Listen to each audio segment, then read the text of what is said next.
33 AD history का वो साल जिसमें दुनिया ने अपना पहला नौयत का फाइनेंशियल क्राइसिस सुना, देखा। कहाँ हुआ वो, कैसे हुआ वो, आइए जानते हैं। सबसे पहले शुरू करते हैं थोड़े बैकग्राउंड से। जूलियस सीजर 49 BC का एक ऐसा नाम जिसने एक लॉ पास किया रोम में, जिसके तहत लैंडर्स को फोर्स किया जाता था कि उनके पास एग्रीकल्चर लैंड हो इटली में।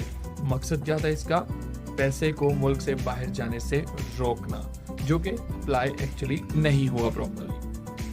जूलियस के बाद वक्त आता है अगस्टस का। अगस्टस एक ह्यूज स्पेंडर था जिसने पब्लिक वर्क के ऊपर स्पेंड किया, वेटनर्स के लिए लैंड परचेज की और इजिप्ट के ट्रेजरी से पैसा आ रहा था, जो कि एक अच्छी बात थी, जिसकी वजह से इंटरेस्ट रेट 12% से 4% पर गिर गया और इकोनॉमी बूम में थी। अब अगस्टस के टाइम के बाद फिर बारी आती है उस टाइम के एम्परर टिबरस की, जो स्पेंडिंग को ड्रास्टिकली कंट्रोल में रखता था और उसको कट भी करता था।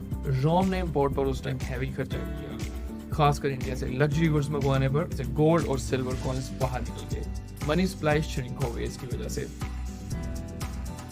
अब क्योंकि मनी सप्लाई श्रिंक हो गई थी, फिर वक्त आता है 33 AD का, वो साल जिसमें एक्चुअल क्राइसिस हैपन हुए। 33 AD में एक डोरमेंट लॉ को रिवाइव किया गया, सीजर का वही लॉ जो लैंडर्स को इटली में लैंड ऑन करने पर फोर्स करता था। कोर्ट ने सिर्फ इन्फॉर्मेट करना स्टार्ट कर दी। रिजल्ट क्या हुआ? लैंडर्स ने अपना लोन जल्दी रिकॉल करना शुरू किया ताकि उनके पास पैसा आए और वो लैंड को बाय कर सके और वो लॉ को फॉलो कर सके। ये वो टाइम था जब क्रेडिट क्रंच क्रिएट हुआ, रियल एस्टेट प्राइसेस क्रैश हो गई, अपनी प्रॉपर्टीज सस्ते दामों बेचनी पड़ी ताकि वो कैश ले सके और उससे अपनी प्रॉपर्टी इटली में एग्रीकल्चर लैंड बाय कर सके, जिसकी वजह से मार्केट में प्रॉपर्टी की प्राइस बहुत हद तक गिर गई। इस सारे मामले की वजह से उस वक्त के रिचेस्ट सेनेटर तक को लिक्विडिटी फेस करना पड़ी, लैंड प्राइसेस गिर गई, टैक्स रेवेन्यू कोलैप्स हुआ और पूरा फाइनेंशियल सिस्टम फ्रीज हो गया। ये वो सिचुएशन थी जब मर्चेंट्स पैनिक में थे। वाया सैक्रा, जो उस वक्त का वॉल स्ट्रीट था, वहां लोग अपने एसेट बेचने के लिए भाग रहे थे। फाइनली वक्त आता है टाइबेरियस के इंटरवेंशन का।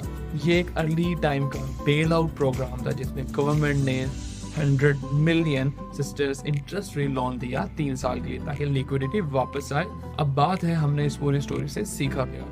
सीखा ये कि over regulation, sudden policy enforcement जो कि आजकल दुनिया में बहुत हो रही है, और लिक्विडिटी क्रंच, ये 3 चीजें किसी भी एरा में फाइनेंशियल डिजास्टर ला सकती हैं। और हाँ, गवर्नमेंट इंटरवेंशन तब भी जरूरी थी, आज भी जरूरी है। आपको क्या लगता है, अगर टाइबरस ने इंटरवेंट ना किया होता तो रोमन एम्पायर कितना सर्वाइव करता? क्या वो उसी टाइम कोलैप्स होता? बताइएगा।